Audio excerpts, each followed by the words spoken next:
ಎಲ್ರಿಗೂ ನಮಸ್ಕಾರ ಸ್ಟೂಡೆಂಟ್ಸ್. ನನ್ನ ಹೆಸರು ಡಾಕ್ಟರ್ ಹೇಮನಾಯಕ್, ಸಮಾಜಶಾಸ್ತ್ರದ ಸಹಾಯಕ ಇಂದಿನ ಈ 22ನೆಯ ಸೆಷನ್ನಲ್ಲಿ ಸಮಾಜಶಾಸ್ತ್ರ ಪ್ರಥಮ ಪದವಿಯ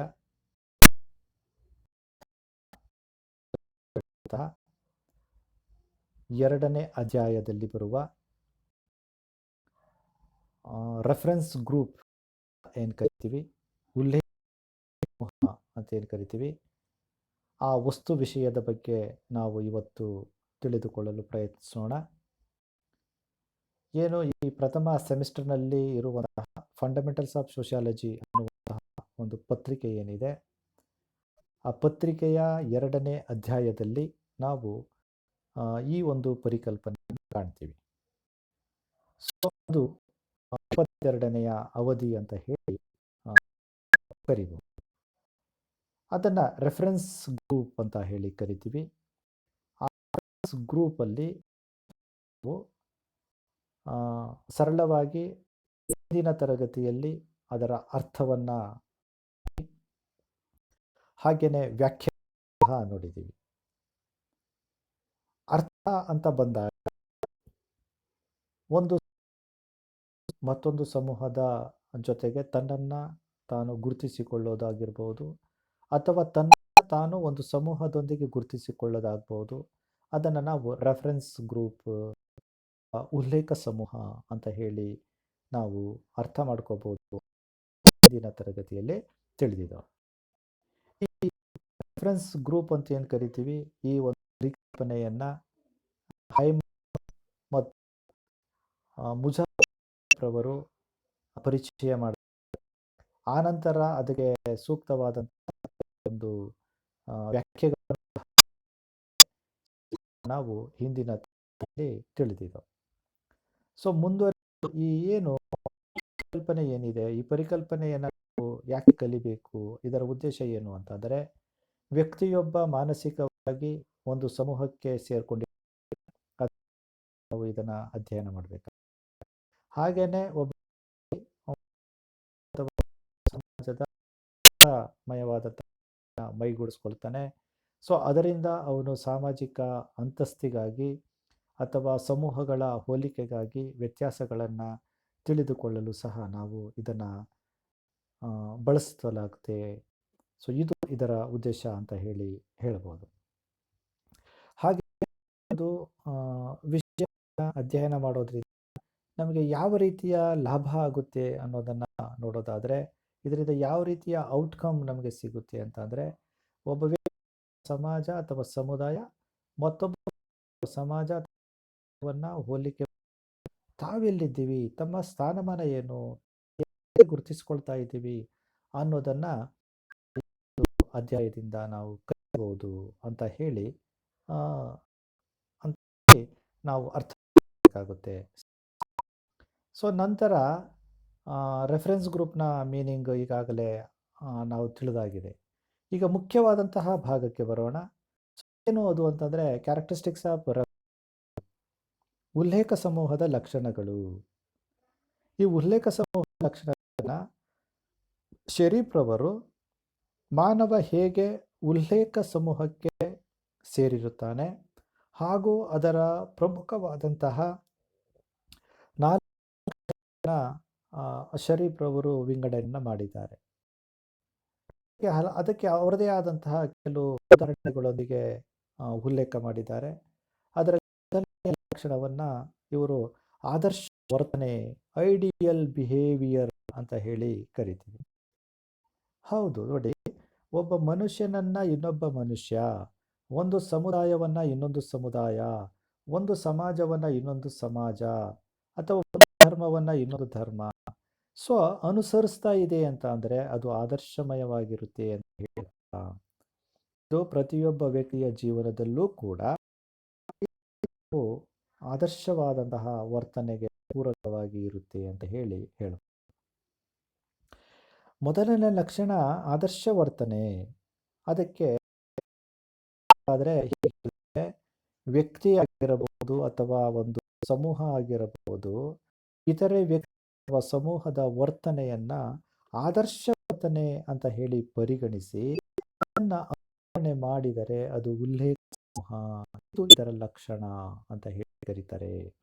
ನೋಡಿ ಎಷ್ಟು ಅದ್ಭುತವಾಗಿ ಇದ್ದಾರೆ. ನಾವು ಒಂದು ಸಮಾಜದ ಭಾಗ ಆಗಿದ್ದೀವಿ, ಒಂದು ಸಮುದಾಯದ ಭಾಗ ಆಗಿದ್ದೀವಿ. ಆದರೆ ನಮ್ಮ ಸಮುದಾಯ ಅಥವಾ ನಮ್ಮ ಸಮಾಜ ಅಂತ ಏನು ಕರಿತೀವಿ, ಅದು ಅನುಸರಿಸುತ್ತಿರುವಂತಹ ನಡವಳಿಕೆ ಅದು ಆದರ್ಶಮಯವಾಗಿದ್ದರೆ ಅದನ್ನು ಅನುಸರಿಸಿದರೆ ಅಥವಾ ನಾವು ಅದನ್ನು ಅನುಸರಿಸಿದರೆ ಅದನ್ನು ನಾವು ಆದರ್ಶ ವರ್ತನೆ ಅಂತ ಹೇಳಿ ಕರಿತೀವಿ, ಐಡಿಯಲ್ ಬಿಹೇವಿಯರ್. ಇದು ಮೊದಲನೆಯ ಲಕ್ಷಣ. ಎರಡನೆಯ ಲಕ್ಷಣಕ್ಕೆ ಹೋಗ ಸಾಪೇಕ್ಷ ವಂಚಿತತೆ ಅಂತ ಕರಿತೀವಿ, ರಿಲೇಟಿವ್ ಡಿಪ್ರೈವೇಶನ್ ಅಂತ ಹೇಳಿ ಕರಿತೀವಿ. ಇದು ನೋಡಿ, ವಂಚಿತತೆ ಅನ್ನುವಂಥ ಪದವನ್ನು ನಾವು ಫಸ್ಟು ಅರ್ಥ ಮಾಡ್ಕೋಬೇಕು. ವಂಚನೆ ಅಂತ ಎಲ್ಲೋ ಒಂದು ಕಡೆ ನನಗದಿಲ್ಲ, ಅಯ್ಯೋ ನನಗಿದಿಲ್ಲ ಅನ್ನುವಂತಹ ಒಂದು ಮನೋಭಾವನೆಗೆ ವ್ಯಕ್ತಿ ಬರೋದನ್ನು ನಾವು ವಂಚಿತತೆ ಅಂತ ಹೇಳಿ ಕರಿತೀವಿ. ಇದಕ್ಕೆ ನಾವು ಒಂದು ವಾಕ್ಯದಲ್ಲಿ ಹೇಳೋದಾದರೆ, ವ್ಯಕ್ತಿ ಅಥವಾ ಸಮೂಹ ಒಬ್ಬ ವ್ಯಕ್ತಿ ಆಗಿರ್ಬೋದು ಅಥವಾ ಒಂದು ಸಮೂಹ ಆಗಿರ್ಬೋದು, ಮತ್ತೊಂದು ವ್ಯಕ್ತಿ ಅಥವಾ ಸಮೂಹವನ್ನು ನೋಡ್ತಾರವರು, ಆ ವ್ಯಕ್ತಿ ಅಥವಾ ಈ ಭಾವನೆಗೆ ಬರ್ತಾರವರು. ಯಾವ ಭಾವನೆಗೆ ಅಂತ ಅಂದರೆ, ಈ ಹೋಗ್ತಾನೆ ಕೆಳವರ್ಗದ ಒಬ್ಬ ವ್ಯಕ್ತಿ ಅವನಿಂದ ಮೇಲಿರುವಂತಹ ವ್ಯಕ್ತಿಯನ್ನು ಅವನ ಮನೆಯನ್ನು ನೋಡ್ತಾನೆ, ಅವನ ವಾಹನವನ್ನು ನೋಡ್ತಾನೆ, ಅವನ ಸಂಬಳ ನೋಡ್ತಾನೆ, ಅವರ ಐಷಾರಾಮಿಯಾದಂತಹ ಜೀವನ, ಅವರ ವಸ್ತುಗಳು. ಸೊ ಈ ಒಂದು ಪರಿಸ್ಥಿತಿಯನ್ನು ಇವ್ರು ಹೋಲಿಕೆ ಮಾಡ್ಕೋತಾರೆ. ಅಯ್ಯೋ ನನಗಿದಿಲ್ವಲ್ಲ, ನನಗೆ ಅವರ ಹಾಗೆ ಮನೆ ಇಲ್ಲ, ನನಗೆ ಇವ್ರ ಹಾಗೆ ಕಾರ್ ಇಲ್ಲ, ಇವ್ರ ಹಾಗೆ ನಮ್ಮ ಮನೆಯಲ್ಲಿ ಇತರೆ ಐಷಾರಾಮಿಯಾದಂತಹ ವಸ್ತುಗಳಿಲ್ಲ ಅನ್ನುವಂತಹ ಮನಸ್ಥಿತಿಗೆ ಅವನ ಭಾವನೆ ತಲುಪುತ್ತೆ. ಅದನ್ನು ನಾವು ವಂಚನೆಯ ಭಾವನೆ ಅಂತ ಹೇಳಿ ಕರಿತೀವಿ. ಸೊ ಮನುಷ್ಯ ಕೆಳವರ್ಗದಲ್ಲಿರುವಂಥ ಒಬ್ಬ ವ್ಯಕ್ತಿ ತನಗಿಂತ ಮೇಲ್ವರ್ಗದಲ್ಲಿರುವಂಥ ವ್ಯಕ್ತಿಯನ್ನು ನೋಡಿ ವಂಚಿತತೆಯ ಭಾವನೆಗೆ ಒಳಗಾಗುವುದನ್ನು ನಾವು ಸಾಪೇಕ್ಷ ವಂಚಿತತೆ ಕರಿತೀವಿ. ಇದು ಮತ್ತೊಂದು ಲಕ್ಷಣ, ಉಲ್ಲೇಖ ಸಮೂಹದ ಲಕ್ಷಣ ಅಂತ ಹೇಳಿ ಕರಿತೀವಿ. ಇನ್ನೊಂದು ಮೂರನೇದು ಯಾವುದು ಅಂತ ಅಂದರೆ ಸಾಮಾಜಿಕ ಅಂತಸ್ತು. ಸಾಮಾಜಿಕ ಅಂತಸ್ತು, ಸ್ಥಾನಮಾನ. ವ್ಯಕ್ತಿ ಅಥವಾ ಒಂದು ಸಮೂಹ ಅಂತ ಏನು ಕರಿತೀವಿ ಅಥವಾ ಸಮಾಜದಲ್ಲಿ ತನ್ನ ಅಂತಸ್ತಿಗಾಗಿ ಬಯಸುವುದು ಮತ್ತು ಅದರಂತೆ ತನ್ನ ಸಮೂಹದ ನ್ಯೂನತೆಯನ್ನು ಗುರುತಿಸಿಕೊಳ್ಳುವುದು ಕಂಡುಬರುತ್ತದೆ ಅಂತ ಹೇಳಿ ಕರೀತಾರೆ. ಅಂದರೆ ಪ್ರತಿಯೊಬ್ಬ ವ್ಯಕ್ತಿಗೂ ಕೂಡ ಸಮಾಜದಲ್ಲಿ, ತನ್ನ ಸಮುದಾಯದಲ್ಲಿ, ತನ್ನ ಒಂದು ನೆರೆಹೊರೆಯಲ್ಲಿ ತನಗೆ ಒಂದು ಉನ್ನತವಾದಂತಹ ಸ್ಥಾನಮಾನ, ಅಂತಸ್ತು ಬೇಕು, ಪಡಿಬೇಕು ತಪ್ಪಲ್ಲ. ಹಾಗೇನೆ ಅದರಂತೆ ತನ್ನ ಸಮೂಹದ ನ್ಯೂನತೆಗಳನ್ನು ಗುರುತಿಸಿಕೊಳ್ಳಲು ಪ್ರಯತ್ನ ಪಡುತ್ತಾನೆ ಅಂತ ಹೇಳಿ ಕರಿತೀವಿ. ಇದಕ್ಕೆ ಉದಾಹರಣೆಯಾಗಿ ನಾವು ಸಂಸ್ಕೃತಾನುಕರಣ ಅಥವಾ ಸಂಸ್ಕೃತಾನುಕರಣೆ ಅನ್ನುವಂತಹ ಪ್ರಕ್ರಿಯೆಯನ್ನು ಇಲ್ಲಿ ನಾವು ಉದಾಹರಿಸಬಹುದು. ಅಂತಸ್ತು ಸುಮ್ಮನೆ ಸಿಗೋದಿಲ್ಲ. ವ್ಯಕ್ತಿಯ ವ್ಯಕ್ತಿತ್ವ, ವ್ಯಕ್ತಿಯ ವರ್ತನೆ, ವ್ಯಕ್ತಿಯ ನಡವಳಿಕೆ, ವ್ಯಕ್ತಿಯ ಒಂದು ಮೌಲ್ಯಗಳು, ವ್ಯಕ್ತಿಯ ಒಂದು ಪ್ರಮಾಣಕಗಳು, ಇವೆಲ್ಲವೂ ಕೂಡ ಆತ್ಮ ಸಂಸ್ಕೃತಿ. ಇವು ಅಂದರೆ ಯಾವ ವ್ಯಕ್ತಿಯಲ್ಲಿ ಉತ್ತಮವಾದಂತಹ ಸಂಸ್ಕೃತಿ, ಉತ್ತಮವಾದಂತಹ ಉತ್ತಮವಾದಂತಹ ಪ್ರಮಾಣಕಗಳು, ಮೌಲ್ಯಗಳು ಇರ್ತವೋ ಆ ವ್ಯಕ್ತಿಗೆ ಸಮಾಜದಲ್ಲಿ ಸ್ಥಾನಮಾನ ಸಿಗ್ತಾ ಹೋಗುತ್ತೆ. ಸೊ ಅದನ್ನು ನೋಡಿದಂತಹ ವ್ಯಕ್ತಿ ತನಗೂ ಅದು ಬೇಕು ಅಂತ ಹೇಳಿ ಅನ್ಕೊಂಡಾಗೋದಿಲ್ಲ. ಆ ರೀತಿ ನಡ್ಕೊಂಡ್ರೆ ಅವನಿಗೆ ಸಮಾಜದಲ್ಲಿ ಒಂದು ಉತ್ತಮವಾದಂತಹ ಸೋಷಿಯಲ್ ಸ್ಕೇಲ್ ಅಂತ ಏನು ಕರಿತೀವಿ ಇದು ಸಿಗುತ್ತೆ. ಅದರಂತೆ ತನ್ನ ಸಮಾಜದ ನ್ಯೂನತೆ ಅವನು ಗುರುತಿಸ್ಕೊಳ್ತಾನೆ. ನಮ್ಮ ಸಮಾಜಕ್ಕೆ ಯಾಕೆ ಸಮಾಜದಲ್ಲಿ ಕೆಳ ಸ್ಥಾನಮಾನ, ನನಗೆ ಯಾಕೆ ಈ ಥರ ಸಮಾಜದಲ್ಲಿ ಈ ಥರ ಗೌರವ ಇದೆ ಅಂತಾದರೆ ಬಿಕಾಸ್ ಆಫ್ ದೇರ್ ಕಮ್ಯುನಿಟಿ. ಅದು ಸಹ ಆಗಿರಬಹುದು. ಅದಕ್ಕೆ ಸಮಾಜದಲ್ಲಿ ಯಾವತ್ತೂ ಕೆಳಸ್ಥಾನದಲ್ಲಿರೋರು ಮೇಲ್ಸ್ಥಾನದಲ್ಲಿರೋರನ್ನ ಅನುಕರಣೆ ಮಾಡ್ತಾರೆ. ಸೊ ಆ ಮೂಲಕ ಸಾಮಾಜಿಕ ಅಂತಸ್ತು ಸಿಗುತ್ತೆ. ಇದು ಸಮೂಹ ಉಲ್ಲೇಖ ಸಮೂಹದ ಒಂದು ಲಕ್ಷಣ ಹೇಳಿ ಕರಿತೀವಿ. ಇನ್ನು 4ನೇದು ಲಕ್ಷಣಗಳಲ್ಲಿ ಇತರೆ ಸಮೂಹದೊಂದಿಗೆ ಹೋಲಿಕೆ ಅಂತ ಹೇಳಿ ಕರಿತೀವಿ. ಕಂಪ್ಯಾರಿಟಿವ್ ಗ್ರೂಪ್ ಅಂತ ಹೇಳಿ.